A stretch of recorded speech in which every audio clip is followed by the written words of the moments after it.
Alors, ça me fait très plaisir de vous raconter une histoire.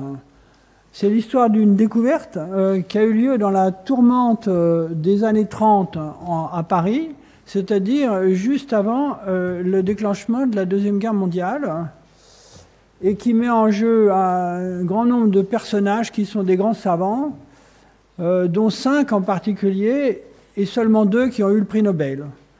Donc j'espère vous intéresser avec cette histoire d'une découverte donc, à la fin des années 30 par des grands savants de l'époque. Vous allez voir qu'ils ont quand même chacun de la personnalité. Alors, cette histoire, en fait, a une préhistoire, et je vais vous la montrer avec un petit bout de film pour lequel j'aimerais qu'on éteigne un peu les lumières, si possible, si quelqu'un m'entend. Et donc, ce film a été filmé par l'un de mes 5 acteurs. Il représente de l'hélium liquide, donc ça se passe à très très basse température. L'hélium, c'est un gaz dont il y a une faible concentration dans l'atmosphère, un gaz rare, qu'on peut liquéfier à condition de descendre vers moins 270 degrés Celsius, c'est-à-dire assez près du zéro absolu, 0 Kelvin. Donc là, c'est à environ 2 degrés Kelvin.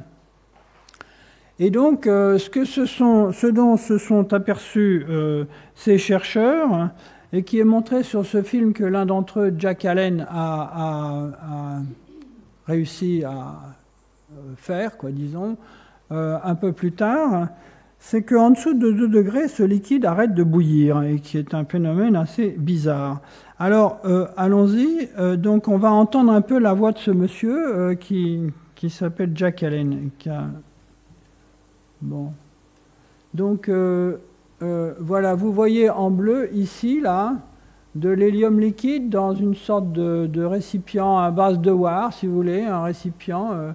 Au-dessus, il y a la vapeur, là, il y a le liquide. Voilà, on entend sa voix, et puis je vais la couper parce que c'est moi qui parle. Et donc, ce qu'il fait, c'est qu'il a mis ici, vous voyez, une résistance chauffante dans cet hélium liquide. Ici, il y a un thermomètre, donc il est encore, mais voilà. Mais il pompe, alors ça refroidit, comme tout liquide qu'on pompe, il se refroidit, et comme il chauffe ici, ça bouillonne, ça bouillonne, ça bouillonne, comme un liquide qui bout, quoi.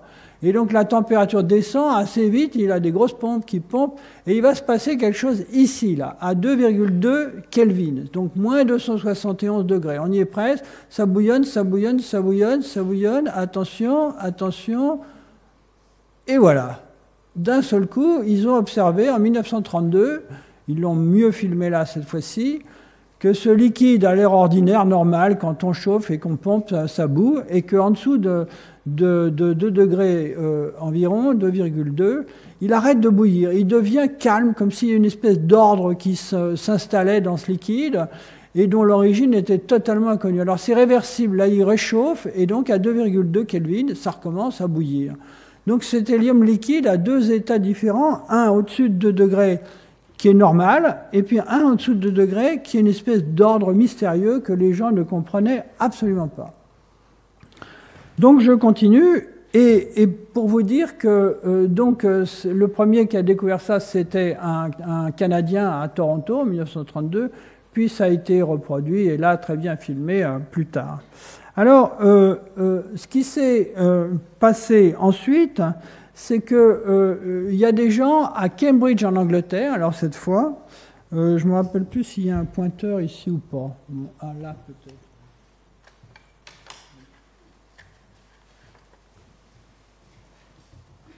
Voilà, c'est pas terrible. Non. Je suis obligé d'arriver pour la captation. Ah oui, ça fait, c'est bon. Enfin, je vais me servir de la flèche qui est ici. Donc, il y a des gens à Cambridge en Angleterre, donc Jack Allen, on va y revenir, Rudolf Peierls aussi, et puis un certain monsieur Houdin, qui ont mesuré la conduction thermique de ce liquide et qui se sont aperçus que vers 2 degrés, ce liquide qui est complètement neutre, il n'y a aucune chimie, etc., des petits atomes ronds, se mettait à conduire la chaleur mieux que le cuivre à cette température-là, c'est-à-dire extraordinairement bien. Donc ça devenait de plus en plus bizarre. Qu'est-ce que c'est que ce liquide qui ne bout pas, qui conduit la chaleur? Qu'est-ce qui se passe? Quel est cet ordre? Bon. Alors, c'était la préhistoire et on arrive au début de l'histoire. Donc, vous savez peut-être que nous autres scientifiques, on publie dans des revues, il y en a une qui est très célèbre qui s'appelle Nature en anglais, qui publie en janvier 1938 2 articles côte à côte. L'un ici qui parle de l'hydrodynamique, la façon dont cet hélium liquide coule, qui est signé d'un Russe qui s'appelle Kapitsa à Moscou. Il a... Hop là, qu'est-ce qui se passe là? Ah mais c'est que le diaporama change de truc automatiquement, peut-être, je sais pas. Bizarre. Bon, enfin, donc il a étudié l'écoulement de ce liquide dans une fente que vous voyez ici, entre 2 disques polis bien serrés l'un contre l'autre, une toute petite fente d'un demi-micron, et tant que l'hélium liquide est normal, c'est-à-dire au-dessus des 2 degrés, ben, ça ne coule pas, c'est fermé, quoi. Bon. Mais en dessous de 2 degrés, ça se met à couler à toute vitesse, comme si c'était grand ouvert. Et donc il a découvert que cet hélium liquide était infiniment fluide en dessous de cette température dont j'ai déjà parlé, et il a inventé un mot, il a appelé ça superfluide. Et puis sur la page d'en face de la même journée, de la même revue, pardon, il y a un autre article de deux physiciens de Cambridge, donc l'un qu'on a vu tout à l'heure c'était Jack Allen, et puis son étudiant qui s'appelle Don Meisner, qui était un Canadien lui aussi. Et donc, eux, ils ont étudié l'écoulement de ce liquide le long de tout petits capillaires, hein, des tout petits tubes très très fins. Et donc, vous savez, en principe, quand vous arrosez votre jardin, mettons, eh bien, la puissance du jet qui sort du tuyau, ça dépend de la pression qu'il y a en amont. Et puis, ça dépend aussi du diamètre du tuyau. Bon, donc, si les tuyaux sont fins, ça coule mal, parce que tout liquide visqueux a des effets visqueux qui ralentissent l'écoulement. Et lui, il s'est aperçu, ils se sont aperçus que non seulement ça coulait vite, mais ça ne dépendait ni du diamètre du tuyau, ni de la pression avec laquelle on pousse le liquide à travers ce tuyau. Et donc ça, vraiment, à l'époque, et toujours aujourd'hui, ça n'obéissait à aucune loi classique, aucune loi connue. Donc décidément, ce liquide en dessous de 2 degrés était extrêmement étrange et totalement non classique. Alors on va voir tout à l'heure qu'il est quantique en un sens compliqué que je vous expliquerai, ne vous inquiétez pas. Mais bon, continuons notre histoire. Je peux vous montrer cette affaire-là, ça se voit. Bon, peut-être qu'on va sauter ça parce que vous avez peut-être... Non, c'est pas encore l'heure de déjeuner quand même. Non, ça va. Je vais vous le montrer quand même. Alors, on va essayer d'y voir quelque chose, même si on n'éteint pas les lumières, ça m'embête, mais bon. Donc, les mêmes... merci beaucoup. Donc, le même Jack Allen fait un film où il montre l'écoulement. Alors ça, c'est une sorte de tube en verre, vous voyez. Il y a encore la petite résistance chauffante, ça lui sert dans le bon. Mais surtout ici, il y a un bouchon poreux. C'est du rouge de joaillier, il appelle ça du rouge. C'est délicieux d'entendre ça quand il le dit lui-même. C'est-à-dire de la poudre extrêmement fine, compacte. Et donc, ça fait un bouchon poreux. Et donc, ce qu'il va nous montrer, c'est que tant qu'on est au-dessus des fameux 2 degrés, ce liquide est normal, donc il ne coule pas à travers un bouchon. C'est comme du vin à travers un bouchon en liège. Hein, bon. Mais dès qu'on descend en dessous de 2 degrés, là, ça se met à couler à toute vitesse. Alors, ça recommence, c'est toujours en bleu parce que on regarde tout ça avec des filtres infrarouges. Et donc, vous voyez qu'il pompe, donc ça bouillonne. Là, ça, c'est son hélium liquide qui est au-dessus de ce bouchon, et ça ne coule pas. Enfin, en tout cas, on ne voit rien. On va voir petit à petit ce qui se passe quand on descend en température. Et donc ça, c'est un thermomètre qui a une autre forme. Donc il pompe, ça refroidit, ça refroidit, ça refroidit. Et puis vers 2 degrés, 2,2, absolu, hein, bien sûr, Kelvin, eh bien, on va s'apercevoir que ce liquide commence à goûter. Il va commencer à pleuvoir ici. Alors, ça y est, ça commence. Vous voyez, il y a des petites gouttes un peu, bon, et puis ensuite il va le plonger et le ressortir quand ce sera vraiment froid. Vous voyez, on voit que il pleut un peu là, ça commence à fuir à travers ce bouchon poreux. Vous suivez, hein, j'espère. Bon. Donc ça coule de plus en plus, et puis il va le plonger dans le bain qui est en dessous et le ressortir, et quand il c'est vraiment froid, vous allez voir que alors là, ça coule à toute allure. Bon. Donc on continue. Bon, il va le plonger, allez, voilà, il le plonge pour le remplir et il le ressort. Et vous allez voir que là, ça coule, c'est incroyable. Hop, voilà, il le plonge, il le remplit par le haut, il le ressort vite, et là, waouh, ça coule à toute allure. Bon. Ça coule en plus toujours à la même vitesse, ça coule vite même quand il y en a très peu, alors qu'un liquide normal, classique, ça devrait couler vite quand le niveau est là-haut, et puis de plus en plus lentement quand on arrive à le vider. Voyez. Bon, donc je ne sais pas si vous aimez mes films, ils sont historiques, alors moi je les aime beaucoup, mais bon. Un peu plus tard, il va faire une expérience qui est très connue aussi pour nous autres physiciens, qui est que, on va y aller directement d'ailleurs, c'est par là je crois. Voilà, il a une espèce de petit vase avec un bout pointu en dessous. Il va le remplir d'hélium liquide. Et ce qui va se passer, c'est que l'hélium liquide qui est là, il remonte le long des parois, il fait le tour, il redescend et ça va se mettre à goûter en dessous. Donc l'hélium liquide en question, dit superfluide par M. Capizza, eh bien il est capable de se vider tout seul d'un récipient dans lequel on le met, quoi. Vous prenez un verre, vous mettez de l'hélium superfluide dedans, et bien ça se vide parce que ça fait le tour des bords et puis ça tombe en dessous. Alors voilà la photo, et donc ça ne coule pas, sauf que quand il refroidit, ça va se mettre à couler par en dessous. Alors on va y arriver, j'espère, bientôt. Voilà, ça y est. Alors il faudrait que je vous mette le son, on entendrait M. Allen dire ça. Donc ça coule de plus en plus vite, plus c'est froid, plus ça coule. Et donc le petit récipient se vide tout seul. Tout ça parce que l'hélium liquide remonte sur les parois, ils sont bien mouillés, vous voyez, ça goûte, ça goûte, ça goûte, et en peu de temps, ce sera vide. Donc vraiment, ce liquide est extrêmement étrange. Alors, quelques mots sur ces gens, parce que c'est des personnages que je crois extraordinaires, et donc je voudrais vous dire un peu qui c'est. Ça va à propos, il faut lever la main ou crier si vous avez des questions. J'aime la curiosité et puis je aime bien être compris. Alors pour l'instant, je crois que c'est pas trop compliqué à comprendre, ça va? Hein? Ouais? Bon? Bon. On continue? Oui? Monsieur César, je crois. Oui? Qu'est-ce qu'il y a qui... Quoi? Il y a une question. Ah, il y a une question. Ah, pardon. Oh, j'ai pas Dieu derrière la tête. Oui. Alors.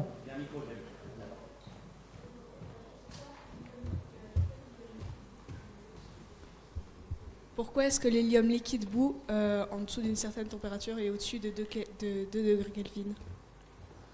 Alors, ce que j'ai essayé de vous expliquer, c'est que l'hélium liquide au-dessus de 2,2 Kelvin, c'est un point critique qu'on appelle le point lambda. Bon, peu importe. Il bout comme tous les liquides normaux. Hein. Quand vous mettez une casserole sur le feu, ça bout, quoi. Bon. Quand vous pompez sur un liquide normal, ça bout aussi, parce que la température et la pression jouent des rôles symétriques dans cette histoire de changement d'état. Bon. Et donc, pourquoi l'hélium liquide cesse de bouillir en dessous de 2 degrés? On avait obtenu en 1935 à Cambridge une réponse partielle. Les gens ont mesuré la conductivité thermique et ils se sont aperçus que l'hélium liquide en dessous de 2 degrés, donc l'hélium superfluide, conduit extraordinairement bien la chaleur. Le résultat, c'est qu'il n'y a pas d'endroit plus chaud que les autres. Dans votre casserole, quand vous la mettez sur le feu, le fond est beaucoup plus chaud que le reste, et même des petites aspérités du fond où il y a une forme qui favorise la nucléation des bulles. Et donc, ça crée des bulles à ces endroits chauds qui ensuite montent à travers le liquide et font toute cette turbulence, vous voyez. Mais si l'eau conduisait la chaleur aussi bien que l'hélium superfluide, la température serait absolument homogène partout, et ça s'évaporerait quand même par la surface, mais sans ce phénomène de germination de bulles tout au long des parois aux endroits chauds. Est-ce que c'est plus clair? Ouais? Ah, chic. Hein. Bon, il y a d'autres questions? C'est bien parce que vous voulez connaître la réponse avant même que... Bon, enfin, bien. Alors, je continue. Donc, qui était ce monsieur Capizza qui avait écrit l'un de ces 2 articles publiés dans l'Harvard Nature en janvier 1938? Eh bien, c'était un Russe d'origine. Vous voyez, il était né à Kronstadt. Ma petite flèche, ah voilà. Et puis assez rapidement, il avait émigré à Cambridge, donc en Angleterre, dans le laboratoire d'un monsieur très connu qui est Ernest Rutherford, qui était le père de la physique nucléaire et prix Nobel en 1908, pour avoir compris, entre autres, que l'atome, c'est un noyau qui est très petit par rapport à un nuage électronique qui est beaucoup plus grand. Bon. Et donc, il était en Angleterre et il était tellement génial que le même Rutherford, qui était quand même un monsieur extrêmement, je me répète, extrêmement connu, lui avait carrément fait construire un laboratoire pour lui, que voici, c'est ce laboratoire qui s'appelle le Mond Laboratory. Mond, c'est le nom de famille des gens qui avaient fondé et puis qui étaient présidents d'un énorme trust de chimie industrielle anglais qui s'appelait le Imperial Chemical Industries et qui étaient des gens qui pratiquaient le mécénat. Donc ils avaient donné à la Royal Society, c'est-à-dire l'Académie des sciences anglaises, beaucoup d'argent, et puis ils vont continuer d'ailleurs à subventionner la recherche un peu partout. Et donc ils avaient construit cet admirable bâtiment pour que M. Kapitsa, génie émigré en Angleterre, je cherche ma flèche, elle a dit, ah la voilà, ait de la place pour faire ses expériences. Bon. Et donc, pour étudier l'hélium liquide, il faut commencer par le liquéfier. Donc, il avait construit un liquéfacteur, c'est une machine qui consiste grosso modo à comprimer le gaz et puis la détente refroidit. Et si on fait ça bien, ça produit de l'hélium liquide. Et donc, ce liquéfacteur marchait le 19 avril 1934. Il a commencé à produire ses premières gouttes. Sauf que le même 1934, à peine quelques mois après, c'était le centenaire de Mendeleïev, le fameux Mendeleïev du tableau, hein, et que Kapitsa a voulu aller voir sa famille à Saint-Pétersbourg, qui devait s'appeler à l'époque Petrograd, avant de s'appeler Leningrad peut-être déjà, je ne sais plus. Bon, je m'y perds un peu. Demandez à votre prof d'histoire, il doit savoir mieux que moi. Et donc, en 1934, il va à Saint-Pétersbourg fêter le centenaire de Mendeleïev, voir sa famille, et là, il est séquestré par Staline. Parce que Staline lui dit, écoutez, si vous êtes si génial, il était quand même un peu prétentieux, alors il avait beaucoup dit qu'il était génial, et donc Staline lui dit, si vous êtes si génial, alors on va vous mettre au service de l'Union soviétique. Et donc il a été interdit à partir de là de sortir, interdit d'émigration en somme. Tout ceci vous allez voir beaucoup avec les problèmes d'immigration, d'émigration, d'exil, de réfugiés. On va en retrouver d'autres exemples. Mais je continue. Et donc, il est séquestré par Staline à Moscou. Il a du caractère. Alors, il dit à Staline, écoutez, mais là, il faut me construire un laboratoire. Donc, Staline lui construit ce laboratoire magnifique qui s'appelle l'Institut Kapitsa à Moscou, où je suis d'ailleurs allé, et dont le style est évidemment très stalinien, mais assez beau, surtout l'hiver.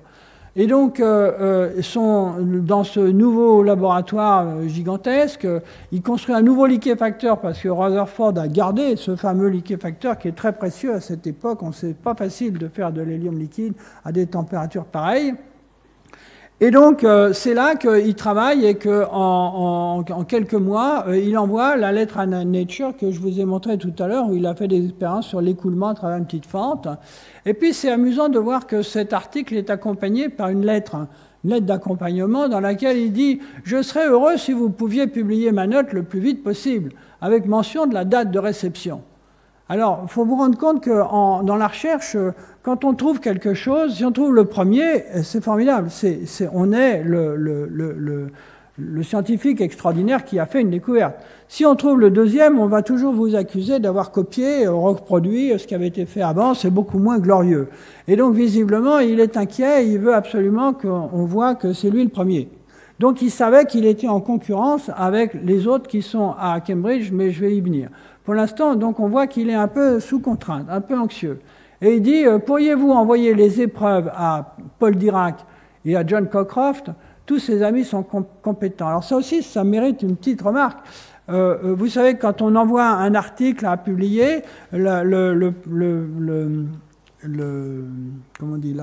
l'éditeur prépare la publication en faisant des épreuves, et il faut vérifier qu'il n'y a pas des coquilles, des erreurs qui ont été introduites. Bon, et donc il faut faire un travail un peu bête, mais qui consiste à vérifier si l'éditeur n'a pas introduit des erreurs mettant en page, par exemple, l'article en question.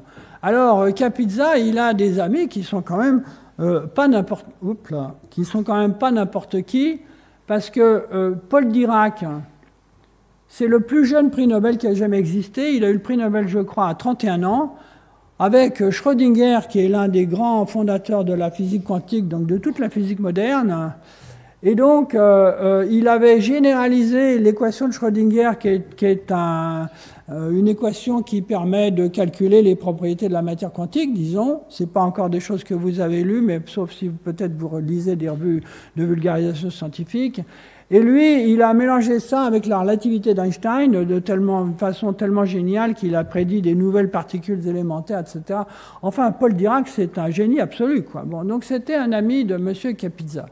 Quant à M. John Cockcroft, qui devait être le directeur de son labo à Cambridge à l'époque, c'est loin d'être n'importe qui non plus, parce que c'est lui qui a fait des expériences qui ont vérifié l'équation la plus fameuse au monde entier, à savoir E égale mc2. E égale mc2, c'est Einstein à nouveau, c'est une histoire de relation entre l'énergie et la masse. Et donc, la personne qui a fait les expériences qui vérifiait ça, c'est John Cockcroft. Voilà. Donc, c'est pour vous dire que M. Kapitsa, il était quand même assez particulier et qu'il avait des amis plutôt de haut niveau. Donc, ces gens-là ont effectivement vérifié tout ça. Et puis ensuite, l'histoire de Kapitsa, je raccourcis parce que je ne peux pas vous raconter tout, et pourtant, Staline va l'obliger à travailler à la construction de la bombe atomique. Mais c'était sous l'autorité de Beria. Beria, c'était le directeur du NKVD. Le NKVD, c'était l'ancêtre du KGB. C'était les services secrets. Et donc, Kapitsa, qui une fois de plus se prenait pas pour rien, il considérait que Beria était un imbécile fini, ce qui était peut-être vrai d'ailleurs. Et donc, ça vous fait pas rire, là, quand je dis que Beria était un imbécile? Non, si, ça va? Bon. Vous n'avez pas des questions? Vous me trouvez anti-soviétique? Non. Ça va? Bon. On continue? Bon. Donc, il refuse de travailler avec la bombe. Alors du coup, il est mis en disgrâce, on le vide de son laboratoire. Bon. Mais en 1953, Staline meurt, Beria est exécuté carrément, et donc il recommence à faire de la physique, et puis en 1978, il reçoit le prix Nobel. Bon, 40 ans après sa découverte, c'est tard, mais quand même, c'est lui qui l'a eu. Bon. Alors ça, c'était le personnage assez extraordinaire, qui est le premier de mes 5 personnages. Alors, il était donc en concurrence avec des gens à Cambridge. Ces gens à Cambridge, ce n'était pas n'importe qui non plus. Ce Jack Allen, il était canadien et il avait été recruté par Rutherford pour remplacer Kapitsa. Quand Kapitsa était séquestré par Staline, il avait besoin de remplir les postes pour continuer la recherche. Et donc, il avait recruté Jack Allen avec Rudolf Pyers, pour chacun la moitié d'ailleurs du salaire de Kapitsa qu'on avait exigé un gros. Donc en divisant par 2, il pouvait embaucher 2 personnes. Bon. Puis il a fait venir ce jeune étudiant, Don Meissner, avec lequel il a travaillé. Et puis donc le 8 janvier 1938, son article est paru, donc je vous l'ai dit, je vous l'ai montré dans la revue Nature. Et puis ce qui a étonné beaucoup de gens, c'est qu'au début de son article, leur article, Allen et Meissner, il cite Kapitsa. Ils parlent de l'article de Kapitsa. Donc, ils connaissaient l'article de Kapitsa avant d'écrire leur article à eux. Donc, il y a beaucoup de gens qui ont dit « Ah, ben, il a copié, puisqu'il savait ce que les autres avaient fait, il n'avait que recopié. » Alors, en tout cas, moi, c'est pas du tout... J'ai fait une étude très longue et très précise de tout ça. Je crois qu'il était au courant de la concurrence avec Kapitsa. Quand l'article est arrivé, on savait qu'il avait travaillé sur la même chose bien avant. On lui a demandé de bien vouloir publier en même temps, et c'est ce que la revue a accepté de faire, c'était de publier face à face, une page de Kapitsa, une page de Allen et Meissner, parce que franchement, il n'y avait pas de priorité l'un sur l'autre. Mais il y a beaucoup de gens, bien sûr, surtout en Union soviétique, qui ont dit « Ah, mais attention, il avait 19 jours d'avance, Kapitsa. » Alors tout ça est idiot, c'est pas vrai, les travaux étaient indépendants, je l'ai vérifié en long et en large, et donc je crois quand même qu'il y a une certaine injustice, ça arrive, parce que si Kapitsa a reçu le prix Nobel en 1978, c'est quand même Allen et Meissner qui avaient vraiment compris que l'hydrodynamique était non inconnue, quoi. Kapitsa, il trouvait que la viscosité devait être très très faible, ou si ce n'est quasi nulle, ce qui est surprenant. Mais vérifier en étudiant l'écoulement dans de nombreuses expériences qu'à travers un fin capillaire, l'écoulement ne dépend ni du diamètre ni de la pression, et donc c'est une hydrodynamique inconnue par les lois de la physique classique, ça c'est vraiment une découverte solide, et ça c'est Allen et Meissner, et c'est pour ça que je fais partie des gens qui regrettent que Allen et Meissner n'aient pas partagé ce prix Nobel avec M. Kapitsa, mais bon, ça c'est mon opinion personnelle. Alors, Allen, qui était donc un immigré canadien en Angleterre, il va finir sa vie tranquillement, c'est une immigration réussie. Il a été nommé professeur à St Andrews, c'est une ville de l'Écosse, dans le nord de l'Écosse, comme vous savez peut-être. Et puis, il va prendre sa retraite, il va faire les films que je vous ai montrés, et puis il aimait bien le rayon vert. Vous savez, au coucher du soleil, il y a, paraît-il, un petit rayon vert au moment où le soleil se cache. Bon, on y croit, on n'y croit pas, mais ça, il aimait la photo, etc. Et puis, il est mort à St Andrews à 2001. Voilà, Monsieur Jack Allen. Alors, là, je me demandais si Kapitsa avait trouvé le premier, mais je vous en ai déjà parlé rapidement, donc je continue. Ça, c'est le cahier d'expérience. Vous savez, quand on fait de la recherche, enfin, vous ne savez peut-être pas, mais quand on fait de la recherche, on a un cahier dans lequel on marque tous les jours ce qu'on a trouvé. Alors, c'est très important, surtout si on travaille en groupe, parce qu'il faut noter tout ce qu'on a fait si on veut que l'autre ou les autres sachent ce qu'on a fait. Donc c'est très important. Et puis en plus, c'est une trace du travail par le jour après jour. Et donc dans ce cahier, on trouve que des mois, c'est indiqué par les petites flèches, mais on ne voit pas très bien, des mois avant d'envoyer leur article à la revue Nature, ils faisaient des expériences déjà sur l'hélium liquide. Ici, on voit flow and je ne sais pas quoi, donc ça coulait. Ici, un long capillaire avec de l'écoulement visqueux, ça dépend de la température. Bon. Donc on voit bien que des mois avant, il n'a pas copié, c'est pas vrai, il était déjà sur ce sujet. Ils étaient en concurrence. Vous comprenez? Oui, ça va? Bon. Alors je continue, parce que le 5 février, donc on était en janvier tout à l'heure, et on est en février, donc à peine un mois plus tard, cette histoire rebondit.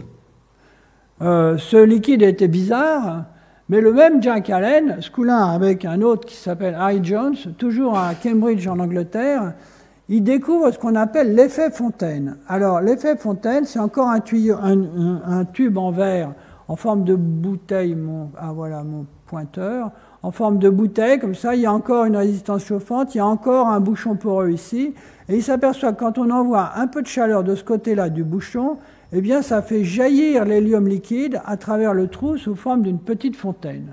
Alors ça, franchement, il manquait plus que ça. Déjà que c'était incompréhensible, mais là, vraiment, il n'y avait pas moyen de comprendre ça dans les lois, avec les lois classiques de la physique. Alors, j'ai à nouveau une petite séquence filmée. Merci beaucoup. Et donc, on va essayer de vous montrer ça. Voilà. Donc ça, c'est la petite bouteille, hein, vous voyez, avec son... Bon, alors, il le plonge dans l'hélium liquide, on voit dehors, et puis il se met à chauffer, et voilà ce qui se passe. Alors, il met plus de courant, ça monte plus haut, moins de courant, ça monte moins haut. Il y a des gens qui s'amusent à envoyer la radio, alors ça danse en même temps, en rythme, bon, c'est amusant. Bon.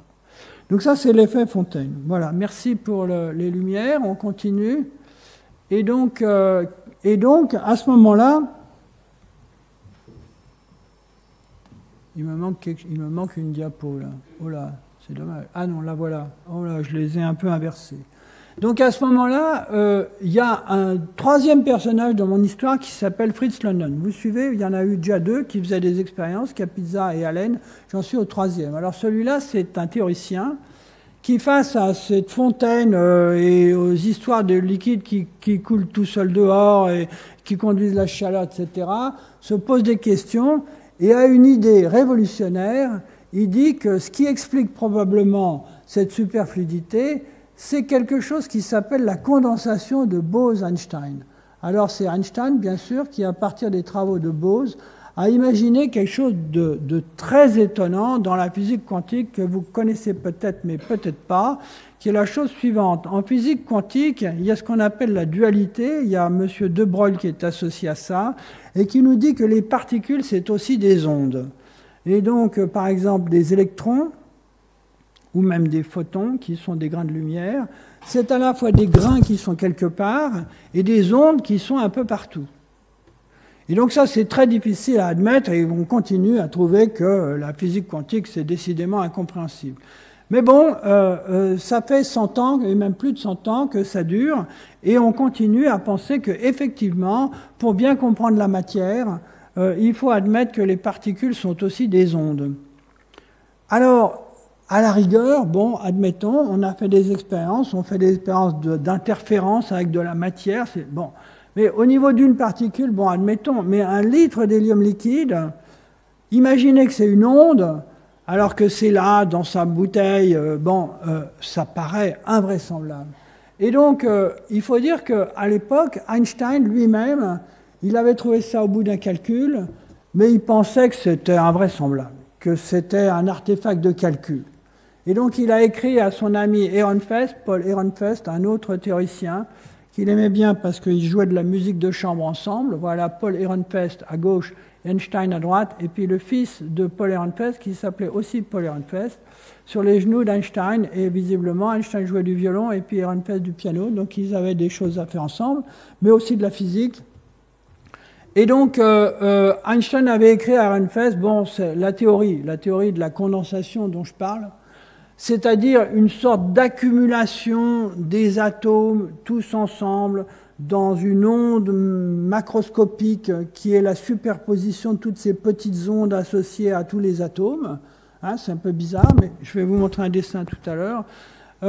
Il trouvait que la théorie était jolie, mais il doutait qu'il y ait quoi que ce soit de vrai là-dedans, quoi. Bon. Et London, lui, il a pensé que si, c'était justement ça qui était responsable de cet ordre qui s'installe dans ce liquide bizarre. Et donc, comme vous voyez là-haut, là, c'est toujours dans la revue Nature, et London était à l'Institut Henri Poincaré, alors c'est au quartier latin, là tout près, bon, et il avait envoyé cet article le 5 mars. Donc, je crois que c'est une découverte fondamentale, parce que grâce à cette idée, qui va devenir une théorie et qui sera vérifiée par de nombreuses expériences, la physique quantique, ce n'est plus, comme on dit parfois dans les médias et même à la radio et même par des gens très compétents comme par exemple Étienne Klein, que vous entendez peut-être de temps en temps à la radio, on dit oui, la physique quantique, c'est la physique des atomes, c'est la physique du microscopique. Eh bien non, c'est pas vrai. C'est la physique aussi du macroscopique, c'est-à-dire de ce qu'on peut voir à l'œil nu, et je vous ai montré. Alors, ici, j'ai une illustration de ce que peut être la condensation de Bose. Donc c'est à gauche, parce que la revue Science a publié une image qui est complètement idiote, et donc parfois je le dénonce. Il faut voir qu'à haute température, les atomes dans un gaz, vous voyez, c'est des petits points qui sont quelque part, qui ont une trajectoire, qui bougent de manière un peu aléatoire, mais que quand on refroidit, ça devient une sorte d'onde ou de paquet d'ondes qui est symbolisé ici, dont la longueur d'onde, vous voyez, ça s'élargit de plus en plus quand on refroidit, et finalement elles se superposent les ondes sur les autres pour former une onde macroscopique qui ici est une onde stationnaire dans la boîte. Alors bon, c'est un peu abstrait, c'est pas facile, mais ça c'est des concepts qui sont que vous apprendrez si vous faites de la physique plus tard. Voilà. Alors, je voulais, et j'avais inversé mes transparents, je m'en excuse, enfin je vous prie de m'en excuser, vous dire un peu la biographie de M. London à son tour. Eh bien, lui non plus, c'était pas n'importe qui.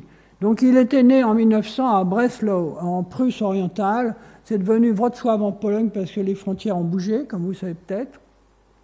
Et en 1927, il avait fait des études de philosophie, en fait, en même temps que de la physique et de la chimie. Et donc, il avait rejoint le grand Schrödinger à Berlin. Mais en fait, c'est avec Walter Heitler, à ne pas confondre avec Hitler, bien sûr, qu'il a travaillé. Et il a compris quelque chose d'absolument fondamental, pourquoi 2 atomes d'hydrogène se regroupent pour faire une molécule H2. Et donc, en comprenant ceci, à partir de la physique quantique, dont j'ai déjà parlé plusieurs fois, mentionné, London fonde la chimie moderne. Donc c'est vraiment quelqu'un de tout premier plan. Et puis quand Hitler prend le pouvoir, eh bien évidemment c'est catastrophique parce que Fritz London a des origines juives et que les lois anti-juives sont promulguées en avril, avec tout un tas d'horreurs que vous connaissez sans doute, et donc Fritz London s'enfuit. Il s'enfuit où? Il s'enfuit en Angleterre parce qu'il est attiré par un certain monsieur Frédéric Lindemann à Oxford. Donc on a parlé de Cambridge tout à l'heure, maintenant c'est Oxford. Et donc ce Frédéric Lindemann, lui aussi, c'est encore un personnage extraordinaire, enfin de mon point de vue, parce que c'est le fils d'immigrés allemands qui ont fondé le Imperial Chemical Industries dont j'ai parlé, ce trust de l'industrie chimique en Angleterre. Mais en fait, il est aussi aviateur, enfin je ne crois pas qu'il soit cycliste d'ailleurs, mais enfin bon. Et donc, il va être anobli, il va devenir Lord Cherwell, et surtout, il était le conseiller de Churchill. Et donc, c'était quelqu'un que ses amis surnommaient the prof, le prof, hein, par respect sans doute, parce que comme vous, ils respectaient leur professeur. Bon. Mais ses détracteurs n'aimaient pas son accent allemand, alors ils l'appelaient le baron Berlin. Bon, enfin bref, ce Frédéric Lindemann n'était pas bête face aux catastrophes en cours dans l'Allemagne nazie. Il est allé recruter à Berlin et à Breslau un certain nombre de scientifiques pour créer un laboratoire de physique des basses températures de toutes pièces à Oxford, parce qu'il sentait que ces propriétés de la matière à très basse température, c'était intéressant. Et donc, parmi ces chercheurs qui trouvent à Berlin ou à Breslau, il y a un certain Franz Simon, qui va devenir Sir Francis Simon en étant naturalisé anglais et anobli. Il y a Kurt Mandelson, qui est un lointain cousin de Félix et Fanny Mandelson, les compositeurs de musique. Il y a Nicolas Kurti, qui est hongrois et qui va jouer un rôle très important par la suite, en particulier dans les problèmes de la bombe atomique pendant la guerre. Et puis Heinz London, qui est le frère de Fritz London. Et donc il arrive à les attirer tous, y compris Fritz London lui-même, grâce à une bourse de 3 ans financée, toujours pareil, par le mécène extraordinaire qu'est ce trust de chimie, fondé par un père et son fils, Ludwig et Robert Mondt. Alors qu'est-ce qui se passe ensuite? En 1935, comme beaucoup de chercheurs, il voyage, donc il va faire des conférences, en particulier à Paris, à l'Institut Henri Poincaré, et au Collège de France, invité par le grand Paul Langevin et le directeur de son labo qui s'appelle Edmond Bauer. Et puis en septembre 1936, en fait, sa bourse anglaise de l'ICI, elle s'arrête. Parce que les Anglais n'ont pas prévu que le nazisme resterait au pouvoir pendant si longtemps. Et donc il avait une bourse de 3 ans, elle s'arrête et ils n'ont plus rien. Heureusement, la France prend le relais grâce à un comité d'accueil des savants étrangers qui a été fondé par un biologiste qui est encore un immigré. Décidément, les immigrés ont fait des choses absolument extraordinaires pour la France scientifique à cette époque, et ils continuent, et qui vient d'obtenir le soutien du gouvernement de Front Populaire. Enfin, c'est toute une histoire, mais là, je ne vais pas rentrer là-dedans. Entre autres, ils ont fondé aussi le Centre national de la recherche scientifique, le CNRS, qui est mon employeur. Et donc tout ça, ça permet d'offrir du travail à Fritz London, qui était réfugié en Angleterre, mais dont l'Angleterre ne pouvait plus subventionner les recherches. Donc il passe sa thèse avec Louis de Broglie dans son jury, enfin bon. Et à propos de réfugiés, vous voyez, les savants sont des réfugiés qui ne sont pas ordinaires, parce que c'est des savants qui connaissent, la science est mondialisée depuis longtemps, donc les savants connaissent d'autres savants avec qui ils ont des relations amicales et professionnelles depuis longtemps, ce qui permet d'être invités, d'être accueillis, qu'on aide leur refuge. Alors que les immigrés anonymes, malheureusement, ils arrivent et ils cherchent tout, ils ont besoin de tout et ils n'ont rien, quoi. Les savants réfugiés sont quand même particuliers. Et donc à Paris, il arrive et il entame sa collaboration avec mon 5e personnage, je vais y arriver, qui s'appelle Laszlo Tisza. Et puis je vais vite sur la suite, il va y avoir une nouvelle catastrophe qui est la déclaration de guerre en septembre 1939, qui va forcer London à se réfugier un peu plus loin aux États-Unis, où il obtient un poste de professeur chimie théorique à Duke. C'est une université qui est à Durham, en Caroline du Nord, où il explique que décidément par rapport à la France, c'est pas pareil, que franchement il est triste d'avoir quitté la France, mais il en a bien été obligé. Et puis en 1954, en fait, il était malade et il meurt prématurément. Et c'est sans doute ce qui fait que malgré le génie en question qu'il avait, il n'a pas reçu le prix Nobel. Alors, voilà pour mon 4e personnage, et j'arrive au 5e. Ah ben non, ça y est, j'ai déjà dit. Ah ben j'ai 2 trucs en double. Je suis désolé, j'ai préparé ça hier soir, j'ai pas tout fait exactement comme il fallait. Donc mon 5e personnage, c'est donc cet autre réfugié que Fritz London rencontre à Paris. Et leur collaboration va être très importante. Il s'appelle Laszlo Tisza, donc vous voyez, il a un nom hongrois, il est effectivement né à Budapest, il a fait ses études en Allemagne avec les plus grands, à Göttingen, à Leipzig, bon. Et puis en 1934, il a fait 1 an de prison. Il a fait 1 an de prison parce qu'on l'a accusé de connaître des communistes. Ce qui, dans un État ultra-nationaliste, comme les national-socialistes de Hongrie à cette époque-là, mérite 1 an de prison. Donc il est emprisonné, au bout d'1 an il en sort, et il a un ami qui s'appelle Edward Teller, qui va émigrer plus tard aux États-Unis, et qui l'aide à trouver ce qu'on appelle un postdoc. Vous savez, nous autres chercheurs, à l'époque c'était déjà comme ça, quand on commence la recherche, on est étudiant en thèse, on passe une thèse de doctorat, à la suite de quoi on est considéré comme docteur en sciences. Et puis après, il y a une période où il faut montrer qu'on est quand même capable de faire de la très bonne science, même sans son directeur de thèse, et c'est ce qu'on appelle le post-doctorat. Et donc juste après sa thèse, Tisza va en post-doctorat en Union soviétique. J'ai combien de temps là? Il reste... je sais pas trop. Bon. Hein? 20-25 minutes, c'est formidable. Vous avez l'air encore réveillé, c'est bon? Hein?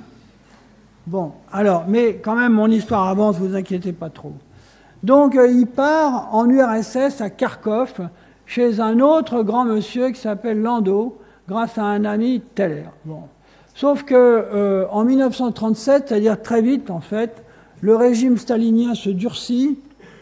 Le Landau en question, qui est un génie absolu, fondateur de toute la physique moderne en Union soviétique, est arrêté. Il faut dire qu'il avait trouvé le moyen, lui aussi il avait du caractère, d'écrire un tract dans lequel il comparait Staline à Hitler. Alors ça n'a pas beaucoup plu au NKVD, ancêtre du KGB, qui l'ont enfermé dans ce qu'on peut appeler les geôles de Staline. Et là, intellectuel un peu frêle, il était en train de dépérir quand Kapitsa a réussi à le faire sortir de prison en jurant au KGB, enfin au NKVD, qu'il se portait garant de Landau, au sens que si Landau osait lever le petit doigt à nouveau contre le régime stalinien, il serait volontaire pour être emprisonné à sa place. Drôle d'époque, hein. Bon. Et donc, dans toute cette tourmente, notre Hongrois immigré en URSS s'enfuit à nouveau et il se réfugie au Collège de France, donc à Paris, grâce à une bourse du CNRS qui vient d'être fondée, qui d'ailleurs s'appelle à l'époque la CNRS, parce que c'est la Caisse au lieu de le Centre, qui sera seulement en 1939. Et donc, il arrive au Collège de France, et là, vous avez une photo de Tisza, avec Edmond Bauer, le directeur du labo de Paul Langevin. Son ami d'origine russe, réfugié aussi, qui s'appelle Michel Magat, et mademoiselle Lydia Ox, qui est d'origine allemande, et qui est une étudiante en thèse dans le même laboratoire. Donc vous voyez que le directeur du labo est entouré de 3 réfugiés de 3 pays différents à une époque terrible. Et donc, Tisza a une idée non moins géniale. Il réussit à développer l'idée de London que la mécanique quantique, c'est aussi à l'échelle macroscopique, que c'est même un litre d'hélium, c'est une onde, etc., qui sont quand même... Bon. Il prolonge, il développe cette hypothèse, et il arrive à quelque chose qui est encore plus étonnant, à mon avis, pour vous, j'espère, mais on va voir. Il prétend que cet hélium liquide très calme, qui ne bout pas, etc., qui coule tout seul, c'est en fait un mélange de 2 fluides. Alors vous savez, quand vous prenez de l'huile et du vinaigre, ça se sépare. Vous avez l'huile d'un côté et le vinaigre de l'autre. Sauf si vous mettez de la moutarde avec, qui sert de savon et qui fait que ça se mélange un peu sous forme d'une émulsion. Mais bon, il y a des liquides qui sont non miscibles comme l'huile et le vinaigre, et puis il y a des liquides qui sont miscibles comme, mettons, l'eau et l'alcool. Donc vous mettez de l'eau et l'alcool, ça se dissout l'un dans l'autre, ça fait un liquide homogène. Sauf que, dans son cas, Tisza prétend que c'est un mélange de 2 fluides qui peuvent se déplacer l'un à travers de l'autre indépendamment. Donc c'est comme si vous imaginiez que de l'eau et de l'alcool, et que les molécules d'alcool peuvent bouger indépendamment des molécules d'eau, ce qui est totalement impossible. Et donc cette nouvelle idée incroyable, c'est TISA. Il y a des tas de gens qui n'y croient pas. Fritz London lui-même, eh bien, ils avaient raison tous les deux. L'avenir leur donnera raison. C'est une découverte que je crois fondamentale parce que la physique quantique fait un saut du microscopique, les atomes, vers le macroscopique, 1 litre d'hélium, et aussi vers la cousine de la superfluidité, dont je dirai un mot à la fin, qui s'appelle la supraconductivité. Ça, c'est des métaux dans lesquels il y a des électrons, et les électrons peuvent, eux aussi, faire de la condensation de Bose-Einstein, se mettre collectivement sous forme d'une onde qui se déplace sans résistance, et c'est pour ça que les supraconducteurs n'ont pas de résistance électrique. Donc, vous voyez, deux chercheurs réfugiés au Collège de France et Institut Henri Poincaré qui se rencontrent, qui réfléchissent un peu mais bien sur des phénomènes extrêmement bizarres qu'on a découverts et qu'on ne comprenait pas, et qui font faire à la physique un saut majeur. Alors j'avais un transparent sur le malheureux Landau. Bon, je vais peut-être sauter parce que je vous en ai déjà dit pas mal. Il a eu le prix Nobel lui aussi, et aussi en même temps un grave accident de voiture, et il mourra lui aussi prématurément, mais enfin lui, il a eu le prix Nobel.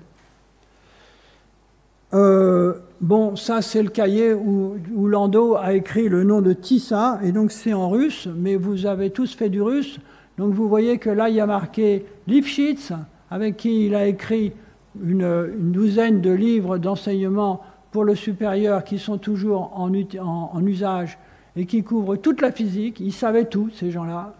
Là, il y a TISA, vous voyez, TISA. Et donc, il était le 5e élève de M. Landau à Kharkov avant les catastrophes qu'ont été l'emprisonnement, le stalinisme, etc. Bon. Là, il y en a un autre qui a fait beaucoup de choses sur les supraconducteurs dont j'ai dit un mot, qui s'appelle Abrikozov, vous voyez, Kagan, Gorkov. Bon, vous apprendrez le russe si vous ne le savez pas, hein? Non? Oui? Bon, mademoiselle est d'accord, formidable. Je continue et je vais arriver à la fin. Donc, 70 ans plus tard, j'ai fait allusion à cette découverte, à ces personnages, et puis maintenant, plus tard, qu'est-ce qui s'est passé? Eh bien, on a découvert une autre propriété extraordinaire de ces superfluides qui est commune avec celle des supraconducteurs, qui est que ces superfluides ne tournent pas comme des liquides ordinaires. Quand vous prenez de l'eau dans votre lavabo et que vous la faites tourner à la main ou simplement parce que l'évacuation a un petit défaut, alors ça induit une sorte de rotation, bon, il y a un grand tourbillon au milieu avec un trou, c'est un gros tourbillon. Bon.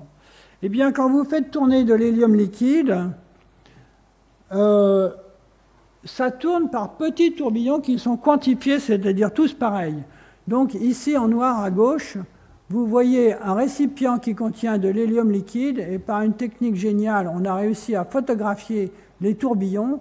Donc on tourne un peu, il y a un tourbillon au centre, on tourne un peu, non, c'est pas celui-là qui grossit, on en crée un deuxième, puis il se repousse un peu. Alors quand on tourne encore, on en crée 3, ils se retouchent tous les 3, ils se mettent comme ça à une distance à peu près constante, puis 4, puis 5, 6, 7, 8, etc. Et ça finit par faire un réseau de tourbillons qui se repoussent les uns les autres et qui sont tous pareils. Il n'y a pas deux façons de tourner, un tourbillon, c'est toujours exactement pareil, c'est quantifié comme on dit. Bon. Alors, beaucoup plus tard, c'est-à-dire en 2000, mon collègue académicien et surtout même là-bas que moi, Jean Daliba, il s'appelle presque comme moi, mais on n'a pas fait exprès, il a fait la même chose dans des gaz magnétiques, dans des gaz quantiques qu'on a découvert plus récemment, oui, 2000. Et donc ça fait pareil, il fait tourner son gaz avec une espèce de cuillère électromagnétique, ça tourne, il apparaît un tourbillon, là il y en a déjà au moins 8, et puis là il y a encore plus. Et puis vous voyez que quand on fait l'équivalent dans un supraconducteur, donc ici c'est un alliage de niobium et de sélénium sans doute, SE, bon, on met un champ magnétique ça fait tourner les électrons, et donc ces électrons ça recommence, ils ne tournent pas n'importe comment, ils tournent sous forme de petits tourbillons qui sont tous les mêmes, et qui forment un réseau qui est ici un peu désordonné parce qu'il y a quand même un peu des défauts dans ce cristal ou des petites impuretés. Donc on a découvert plus récemment que tous ces superfluides et autres supraconducteurs qui sont semblables ne tournent pas comme des fluides classiques, disons. Alors, on a fait autre chose.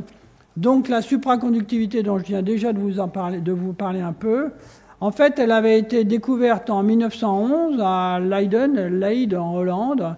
Et vous voyez, ça a mis 46 ans pour que la théorie soit faite, pour qu'on comprenne d'où provenait cette annulation, disparition de la résistance électrique de ces matériaux. Il y en a d'autres, il y a des métaux purs, hein, l'étain, l'aluminium, des choses comme ça, le zinc, le mercure. C'est dans le mercure qu'ils avaient trouvé le mercure solide, hein, bien sûr. Et donc, ils ont mis 46 ans à comprendre la supraconductivité en découvrant la similitude avec la superfluidité de mon hélium et d'autres. Et donc, ça a valu un prix Nobel à John Bardeen, Léon Cooper et Bob Schrieffer, 3 immenses savants. Bardeen avait déjà eu un prix Nobel, il en a eu 2.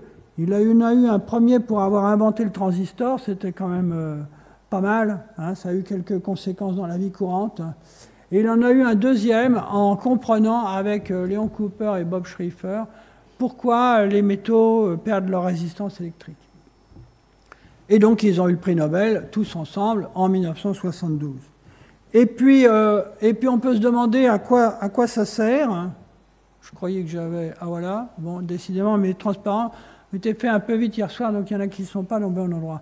À quoi ça sert, comme on dit? Bon, quand je passe à la radio, parfois on me dit, bon, vos recherches, là, à quoi ça sert?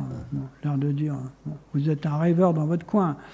Eh bien, la superfluidité et la supraconductivité ont plusieurs types d'applications.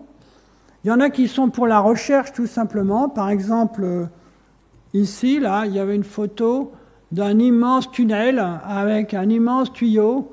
Eh bien, ça, c'est 27 km de long en anneaux, des aimants, des électroaimants du grand collisionneur de particules au CERN à Genève, avec lesquels on sonde les propriétés ultimes de la matière, les particules élémentaires, etc.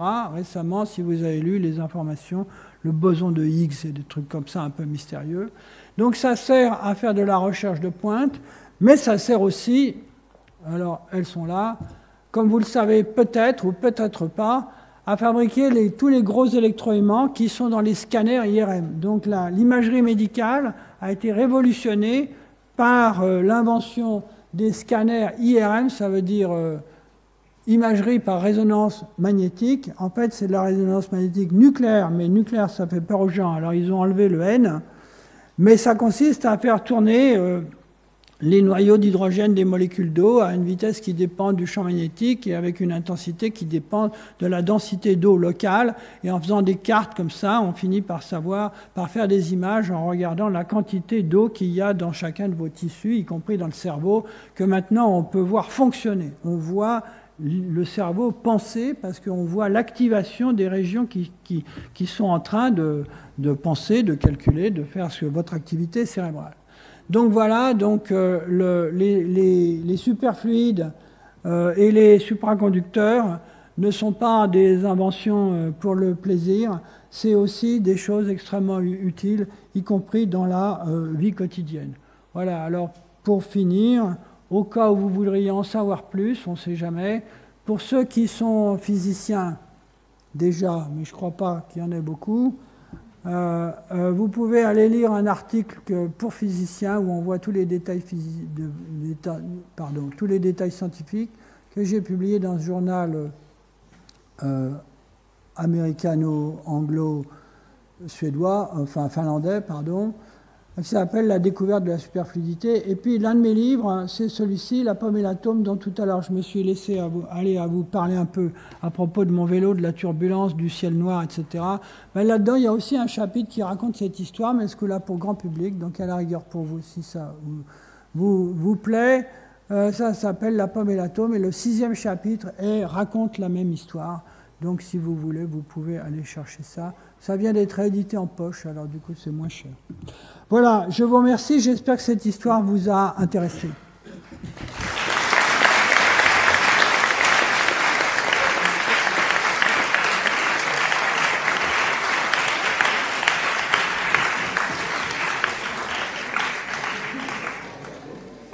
Alors s'il y a des questions, hein, surtout n'hésitez pas. Bon, vous n'avez pas tout compris, allez. Si. Ah, oui. Tiens, vous avez un micro, alors il faut là-dessus et après il faut l'éteindre. D'accord. Je voulais vous demander s'il y avait une réelle différence entre l'azote liquide et l'hélium liquide. C'est-à-dire, il y a une similitude. Oui, oui. Non, non, mais je vous remercie. Bon, l'azote et l'hélium, c'est évidemment deux éléments différents, hein, c'est pour ça que je souris. Mais effectivement, aussi, il y a quelque chose de commun, c'est que c'est des liquides qui servent à refroidir. C'est des réfrigérants. Alors, simplement, l'azote liquide, c'est à moins 196 degrés, donc c'est relativement facile, quoique il faut quand même des machines pour fabriquer de l'azote liquide. Et ça sert à beaucoup de choses, y compris en médecine, parce que ça permet de garder au froid des cellules, des organismes, je sais pas moi. Maintenant, l'hélium liquide, c'est quand on a besoin de beaucoup plus froid, puisque là, on n'est pas à... C'est mieux de le dire en degrés absolus, donc en Kelvin. Donc l'azote liquide, c'est 77 Kelvin. 77 et 196, ça fait bien 273. Hein. Alors que l'hélium liquide, c'est 4 degrés. À pression atmosphérique, quand on pompe dessus, on arrive à 1 degré. Pour avoir la conductivité thermique maximale dont on a besoin pour les électroaimants du CERN, il faut être à 1,9 degré. Donc vous voyez, on est beaucoup plus froid. En fait, on peut descendre beaucoup plus froid. Et d'ailleurs, dans mon laboratoire, vous savez que le zéro absolu, c'est à moins 273,15 en fait. Eh bien, dans mon laboratoire, on descend en dessous de moins 273,14. Donc à 7 millièmes du degré du zéro absolu. Ça, c'est pour parler un peu cryogénie. Donc, pour résumer ma réponse à votre excellente question, c'est tous les deux des fluides réfrigérants. Ça dépend ce qu'on veut en faire. Mais bon, d'un point de vue de la chimie, évidemment, c'est très différent. D'ailleurs, c'est intéressant aussi, les atomes d'hélium, c'est des petits atomes ronds, c'est des gaz rares, donc ils ont une couche d'électrons qui est pleine, et ils n'ont aucune ou pratiquement aucune propriété chimique. Hein, c'est complètement inerte. Alors que l'azote, oh là là, ça fait des tas de choses, depuis les engrais jusqu'à l'ADN. Hein, bon. D'autres questions? Oui. Levez-vous et puis parlez fort, parce qu'autrement, comme je suis vieux, j'entends pas de loin. Allô? C'est bon? Oui. Ok. Vous avez dit Monsieur Cap... C'est bon? Ah, c'est pas branché? Si. À Cambridge. Monsieur Capizza à Cambridge, il avait... Ah, oui, c'est mieux. Oui, c'est mieux, mais il faut tenir le micro près de votre bouche. Vous pouvez le coller contre le menton, ça marche très bien, ça. Comme ça? Voilà. Oui, puis vous ne bougez plus. Donc, Monsieur Capizza à Cambridge, il avait découvert... Oui, gardez votre micro là. Voilà. Il a construit un liquéfacteur, oui. Et ensuite, en Russie, en fait, j'ai oublié ce que vous avez dit. Il recherchait sur quoi? Alors, je reprends. Donc, pour faire du froid, comme on l'a dit en répondant à la question précédente, il faut de l'hélium liquide. Et l'hélium liquide, c'est quand même à moins 270 degrés ou plus. Donc c'est quand même un peu difficile. Et il faut voir que dans les années 30, il y avait que 5 ou 6 laboratoires dans le monde entier où on savait liquéfier l'hélium qui en principe est gazeux. D'ailleurs, c'est pour ça qu'on gonfle les ballons des enfants dans les squares pour les faire flotter en l'air, parce que l'hélium, comme vous savez, est un gaz léger. Donc il fallait construire des liquéfacteurs, ce qui est une technologie qui a mis longtemps à être mise au point. Et donc dans les années 30, il y avait Cambridge, Oxford, Leiden, Kharkov Toronto, au Canada, et puis c'est à peu près tout. Hein. En France, ça a commencé plus tard au laboratoire de Meudon-Bellevue, en banlieue parisienne, où on faisait du magnétisme.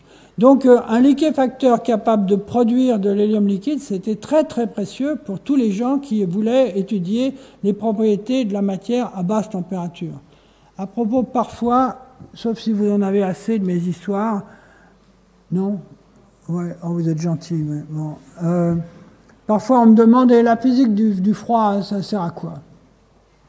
Et je réponds souvent par une comparaison. Quand vous êtes le matin et qu'il y a du brouillard, ça vous empêche de voir. La lumière ne se propage pas, il y a du désordre qui sont toutes ces gouttelettes en suspension. Bon. Quand vous refroidissez de la matière, l'agitation thermique diminue.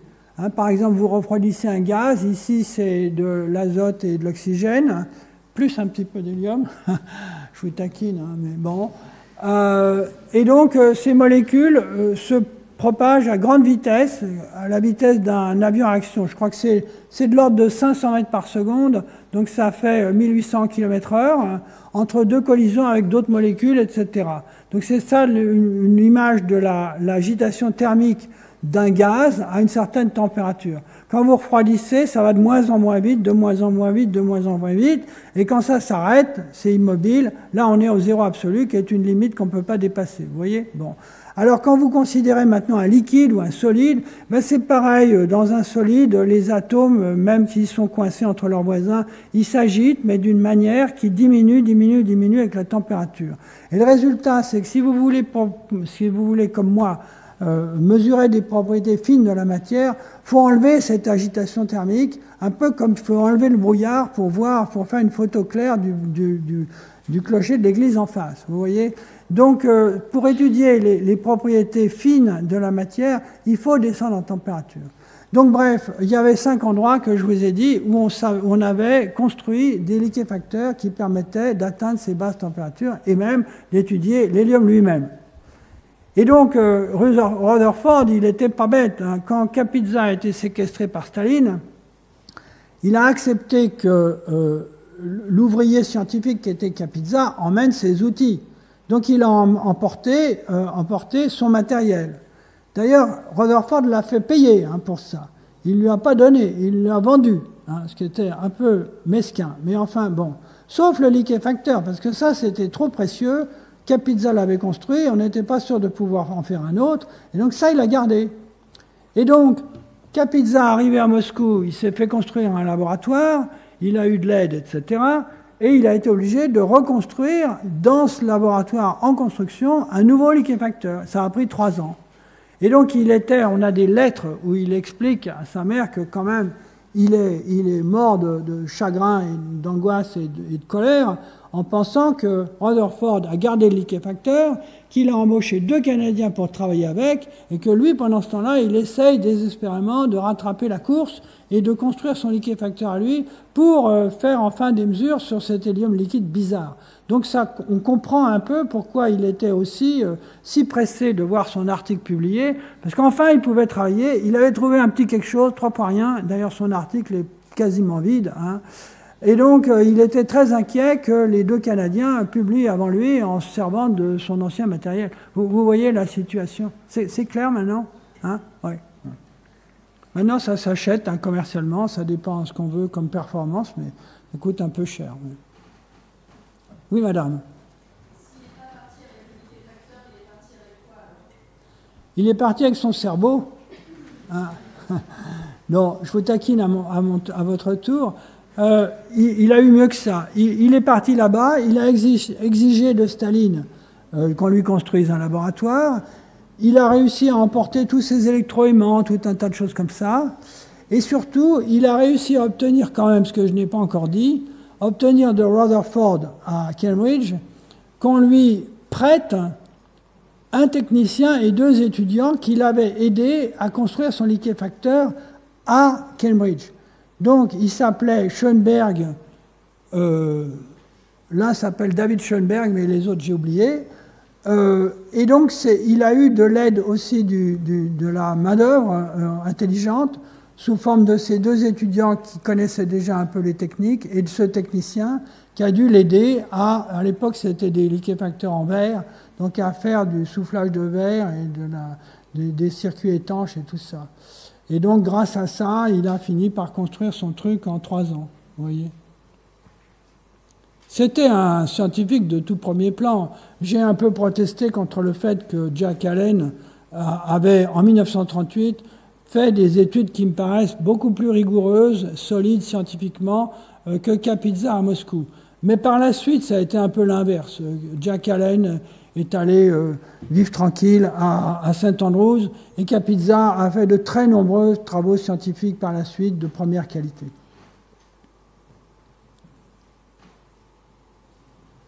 Mais quand même, c'était une tourmente spéciale. Hein. À cette époque-là, c'était pas facile de faire de la science et les gens qui en faisaient étaient loin d'être n'importe qui. Oui. Excusez-moi, j'ai peut-être pas mais je vous en prie. Mais durant donc l'histoire, on a parlé uniquement de l'hélium pour la superfluidité. Mais est-ce que cette superfluidité, elle s'applique à d'autres éléments? Ah, c'est une très bonne question. Et donc j'y ai un peu répondu, mais c'est à moi de m'excuser, enfin de vous prier de bien vouloir m'excuser, parce que j'ai pas insisté suffisamment. Les éléments principaux dans lesquels ça a été découvert, et à mon avis c'est très intéressant, c'est non plus des liquides mais des gaz. Ça s'est fait à partir de 1995, et à 2 endroits. Le MIT d'une part avec Wolfgang Ketterle, et ne cassez pas votre micro là, vous là. Oui. Excusez-moi, mais et d'autre part, c'est où déjà? Eric Cornell et Wyman là. Où est-ce qu'ils sont? D'un seul coup, j'ai un trou de mémoire. Ces gens-là ont étudié des gaz, et les gaz c'est moins compliqué que les liquides. Du coup, ils ont eu une preuve extrêmement précise qu'il s'agit bien de la condensation de Bose-Einstein sur laquelle il y a eu des histoires, c'est un liquide, pas un gaz, c'est plus compliqué, etc. Bon.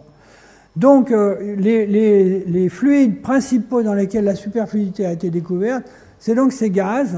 Alors, dans l'ordre historique, il y a eu le rubidium, le sodium, et puis par la suite de très nombreux autres, l'hydrogène, le césium, etc. Et maintenant des molécules, des gaz moléculaires, et avec des tas d'études extraordinaires qui peuvent faire espérer d'ailleurs d'autres applications.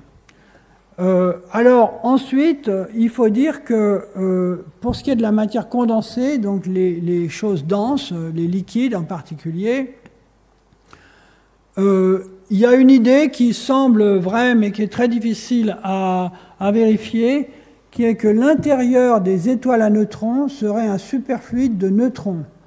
Simplement, aller faire des expériences sur des étoiles à neutrons, évidemment, c'est pas très simple, mais c'est possible. Et même, il y a des gens qui prétendent que, vous savez, ces petits tourbillons que je vous ai un peu montrés, s'il y a des aspérités sur la surface du bocal, les tourbillons s'accrochent dessus. Et donc, les étoiles à neutrons, elles ont des sauts dans la vitesse de rotation. De temps en temps, ça saute, alors ça se voit quand on mesure je ne sais quel rayonnement qui vient de ces étoiles à neutrons. Et les gens pensent que ces sauts dans la vitesse de rotation sont dus au décrochement de tourbillons à l'intérieur du superfluide de neutrons, dont la densité est colossale, qui se décrochent et donc d'un seul coup, ça change la vitesse de rotation. Donc voilà, il est vraisemblable que ça existe. Maintenant, les fluides principaux dans lesquels il y a des superfluidités, comme j'ai dit, c'est les supraconducteurs qui sont des cousins des superfluides dans lesquels il y a aussi un superfluide, sauf que c'est un superfluide non pas d'électrons, comme j'ai dit un peu vite, mais de paires d'électrons pour des raisons quantiques que je peux essayer de vous expliquer si vous voulez vraiment, mais ça va m'emmener un peu loin. Vous voyez, donc il y en a plein des superfluides. Bon. C'est bien, vous avez des questions formidables. Oui, il y en a une là, et puis une derrière moi, au moins. Oui, alors chacun son tour. On n'a pas encore été de ce côté-là, mais c'est vous qui avez le micro. Bon, allez-y. Mais je ne vous oublie pas, ne vous inquiétez pas. Alors, j'écoute. J'ai une question qui n'a rien à voir avec les superfluides ou autres, mais c'est quelles sont les études que vous avez faites pour devenir chercheur? Ah oui, oui. C'est pas une bonne question? Hein? C'est pas une bonne question? Mais si c'est une bonne question, vous inquiétez pas. Mais j'ai tellement tendance à parler de moi-même que vous me occupez, vous me lancez dans mes mauvaises tendances, là. Bon, enfin bref. Alors écoutez, j'ai mis très longtemps à trouver que la physique c'était intéressant. Tout à l'heure j'en parlais avec l'un de vos amis, enfin d'autres étudiants. En fait au lycée j'aimais pas beaucoup ça la physique, je trouvais que les mathématiques c'était plus beau, plus rigoureux, ce qui est vrai.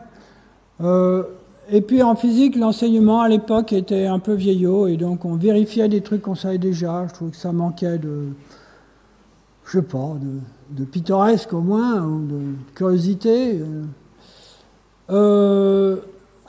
Donc, j'étais bon élève quand même. Bon, donc j'ai fait le plus d'études possible, le plus général possible, tant que je ne savais pas ce que je voulais faire. Et donc, je suis entré en prépa, et là, j'ai passé des concours. Pour des raisons personnelles, que je peux vous expliquer si vous voulez vraiment, mais je suis bon. Je n'ai pas présenté le concours de l'école normale supérieure, mais celui de l'école polytechnique où j'ai été reçu. Alors l'école polytechnique, ça se passait en 1966, 7, 8. Et donc en 1968, c'était quand même un peu la révolution à tous les étages. Et c'était pas très simple.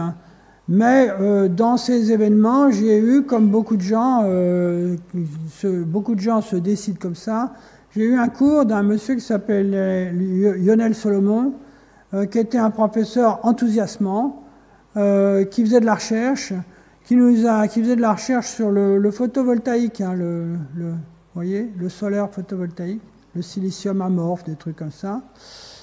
Et je trouvais ça extraordinaire qu'il se pose des questions sur des choses courantes, la nature, ou des choses utiles comme le photovoltaïque. D'un seul coup, on était sorti de l'équation au tableau noir, et puis après, on vérifie dans un labo, à se poser des questions sur ce qui nous entoure. J'ai trouvé ça extraordinaire. Donc je me suis dit, tiens, voilà, c'est ça que je vais faire. Et donc je suis entré ensuite au laboratoire de l'école normale supérieure, là j'y suis entré par la porte de la recherche, où j'ai fait un petit travail en même temps que mon M2, un petit stage, où on m'a donné à bricoler avec mes mains. J'ai trouvé que c'était très agréable. Moi j'aimais bien la menuiserie et tout ça, donc pourquoi pas. Et puis ça a bien marché, j'ai fait une étude de certaines propriétés de l'aluminium, bon.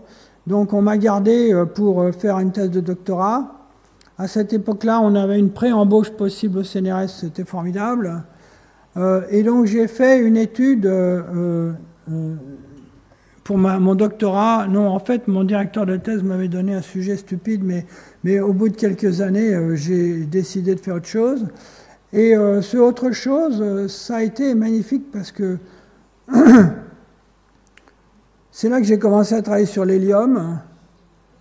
Et en fait, j'ai découvert que l'évaporation de l'hélium, dont on a deviné l'existence tout à l'heure, parce que l'hélium superfluide, vous voyez, il ne bout pas, hein, mais ça s'évapore quand même par la surface.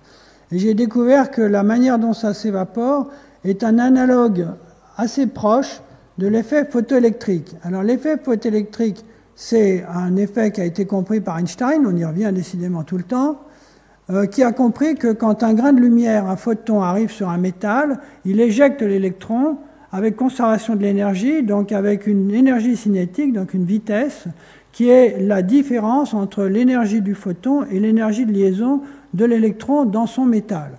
C'est très important pour faire des cellules photoélectriques, et ça prouve au passage la quantification de la lumière. La lumière est faite de grains avec une énergie particulière qui est h nu, la fréquence de la lumière. Voyez ?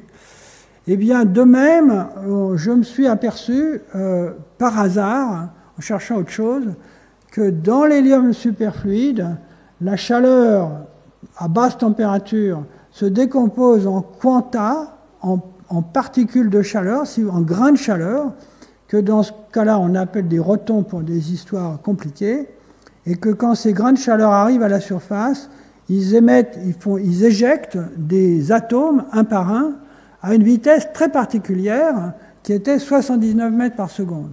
Et donc, dans ma thèse, par un hasard de circonstances et peut-être grâce à ma curiosité, j'ai découvert la quantification de la chaleur dans l'hélium superfluide avec comme conséquence une évaporation qui est l'équivalent de l'effet photoélectrique. J'ai eu un prix pour ça, j'étais content, petit prix, hein, mais quand même. J'ai été du coup embauché au CNRS, et puis là j'ai commencé à m'inquiéter un peu parce que j'avais l'impression d'avoir fait des trucs bien, mais un peu par hasard, par chance, quoi. Donc j'avais l'impression qu'on allait m'attendre au tournant et voir si j'étais capable de faire autre chose. Eh bien, j'ai réussi à faire autre chose, oui, d'encore plus difficile, qui était de comprendre pourquoi les minéraux cristallins ont des facettes, ou plutôt pourquoi parfois ils n'en ont pas. Et ça, c'était un phénomène très compliqué, qui d'ailleurs, parce que quand on chauffe un peu, ça m'intéresse, hein, je suis désolé, vous me posez des questions intelligentes, alors il faut que je réponde. Hein, bon. Donc si vous achetez un cristal de quartz dans un magasin de minéraux, il a 6 facettes comme ça, puis 6 autres en forme de triangle qui font la pointe. Hein, bon. Mais il y a certains matériaux, quand on les chauffe un peu, ces facettes disparaissent. Donc au lieu d'être un polyèdre avec des angles, ça devient un peu arrondi. Donc il y a un changement d'état de la forme des cristaux. Vous voyez ? C'est ce qu'on appelle une transition de phase dans le jargon des physiciens. Mais ces changements de phase, il y en a de plusieurs sortes.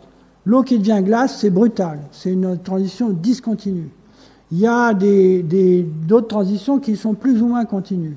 Celle-là est infiniment continue et elle a un nom de 2 personnes qui l'ont calculé, 2 théoriciens, qui s'appellent M. Kosterlitz et M. Thouless, qui sont 2 immigrés, ça recommence, anglais aux États-Unis. Eh bien, Kosterlitz et Thouless sont 2 des 3 prix Nobel de cette année en physique. Et donc, c'est pour vous dire que, bon, j'ai quand même mis 14 ans à trouver cette histoire de changement de forme des cristaux, mais j'étais, là ce coup-là, il y a des gens à l'Académie des sciences qui ont considéré qu'il faudrait peut-être m'élire. Donc voilà un peu ma trajectoire, avec un peu de narcissisme, je vous prie de m'en excuser, mais pour vous dire qu'il faut faire ce qu'on a envie de faire, et puis quand on a envie, quand votre travail vous plaît, vous le faites bien, et si vous le faites bien, avec un peu de chance et des amis qui sont intelligents, et des laboratoires qui ont de l'argent pour travailler, etc., eh bien on finit par créer de la connaissance, et on se fait plaisir pendant toute sa vie, et c'est pour ça que je plaide pour le métier de chercheur. Là, je vous en ai bien un paquet, là. Bon, on va passer à quelqu'un d'autre. Oui, c'était vous. Kapitsa, en 1938, fait des études sur l'hélium 4, oui. Ainsi qu'en 1972, les 3 autres chercheurs, c'est sur l'hélium 3. Mais quelle est leur différence et en quoi ça change les caractéristiques du superfluide? Ah oui, c'était sur l'un de mes transparents, peut-être, mais je n'ai pas fait attention. Donc effectivement, en 1972, il se passe une autre, que j'aurais dû citer, mais je ne voulais pas trop compliqué, mais grâce à votre question, on va aller un peu plus loin dans la science.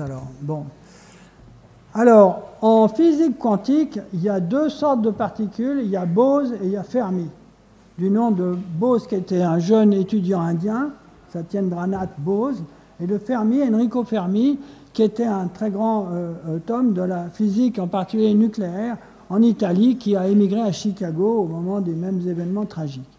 Et donc, il y a 2 sortes de particules parce qu'ils obéissent à des lois statistiques différentes. Peut-être que vous savez déjà ça, je ne sais pas.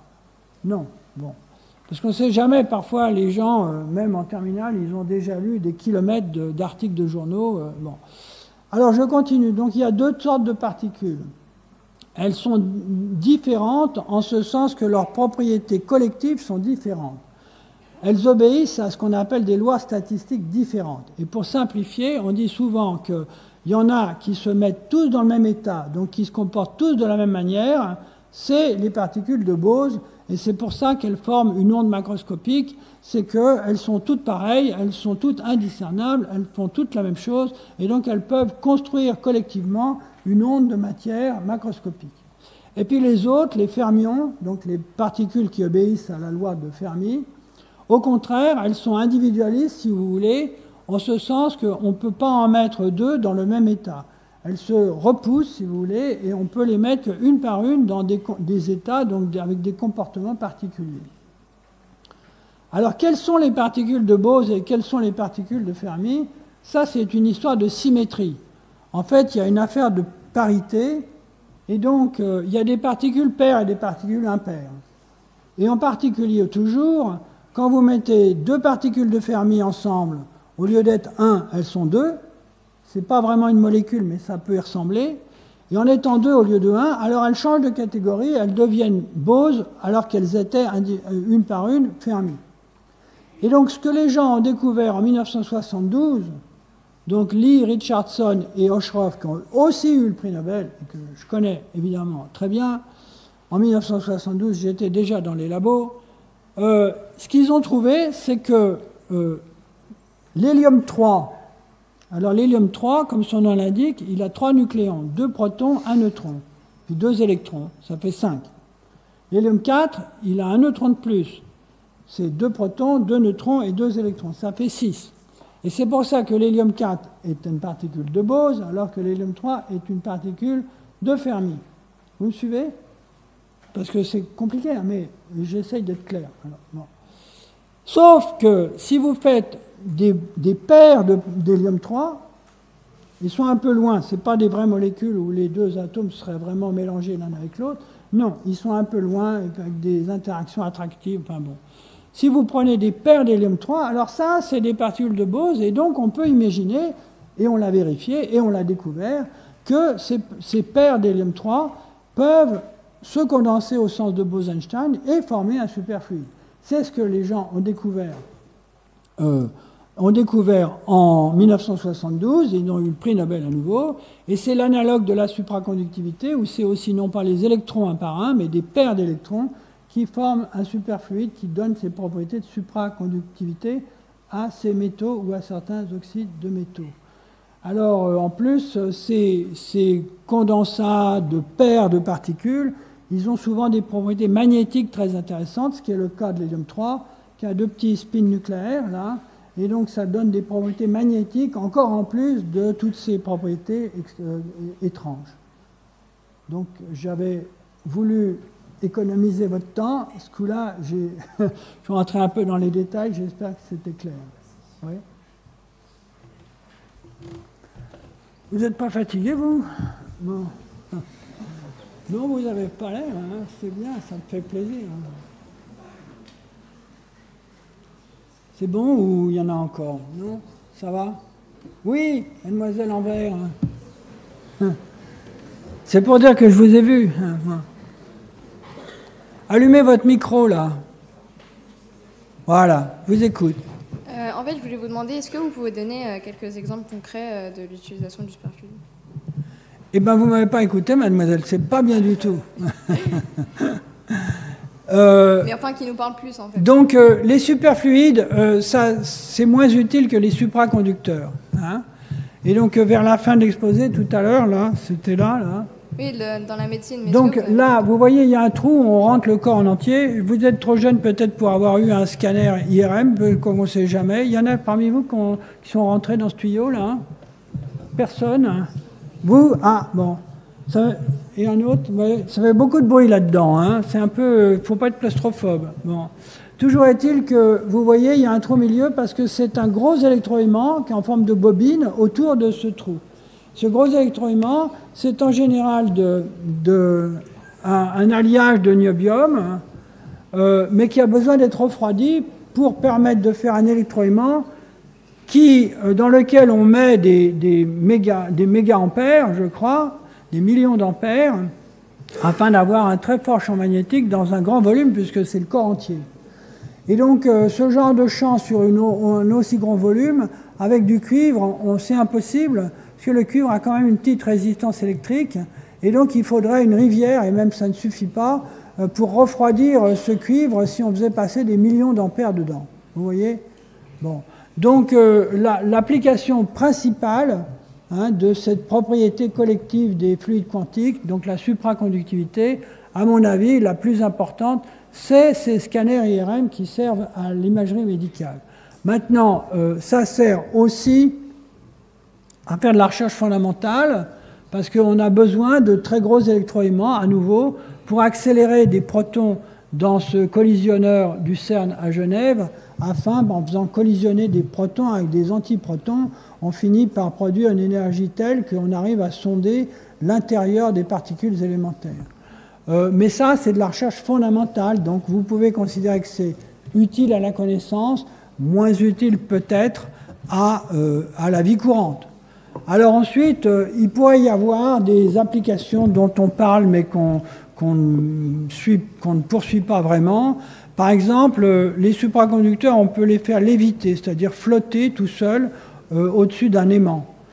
Et donc, il y a des gens qui imaginent des trains qui flottent au-dessus de leurs rails, donc il n'y a plus aucun frottement, et on pourrait imaginer que ces trains aillent encore plus vite, s'ils sont suspendus en l'air par des bobines supraconductrices. Il y a un train qui fonctionne comme ça, hein, et si j'avais su, je vous aurais apporté un train miniature, avec un peu d'azote liquide, ça suffit, à propos, pour vous montrer un supraconducteur qui flotte tout seul. Je crois qu'on n'en est quand même pas aux applications commerciales. On pourrait faire des blindages particulièrement puissants aussi, pour protéger du bruit radiofréquence ou de tas de choses comme ça, pour des mesures très fines. Autrement, le superfluide lui-même, l'hélium, à part que c'est un système modèle qui a permis de comprendre ce phénomène fondamental, ce qui est quand même pas rien, hein, dans la vie courante, non, c'est un peu trop froid pour servir à tout le monde, quoi. Non. Oui.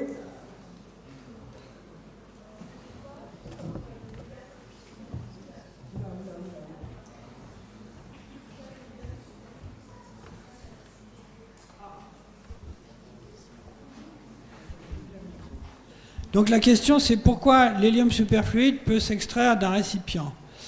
Alors, quand vous mettez n'importe quel liquide dans un verre, il y a l'essentiel du liquide qui est au fond à cause de la gravité, mais il y a un peu de liquide qui remonte sur les bords. Il y a un film, alors ça dépend, ça rejoint l'histoire dont j'ai parlé tout à l'heure, est-ce qu'un liquide est mouillant ou pas mouillant?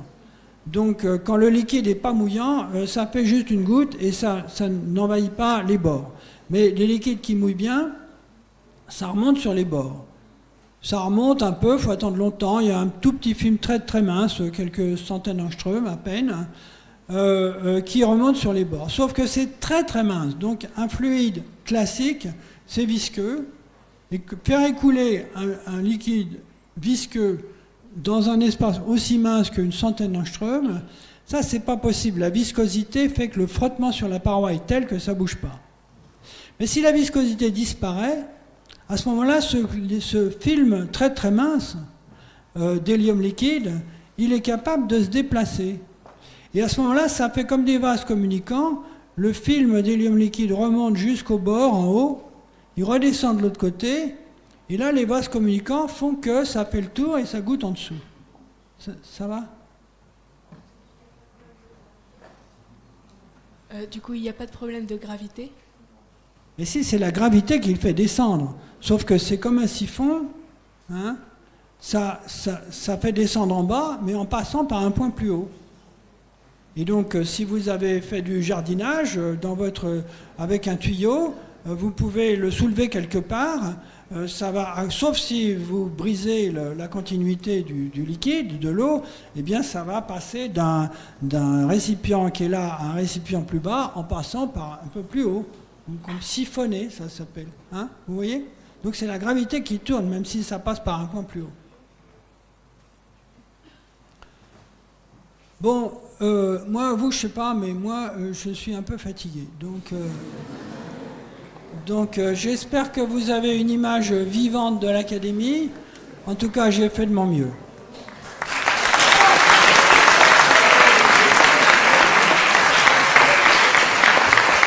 Merci. Non, merci.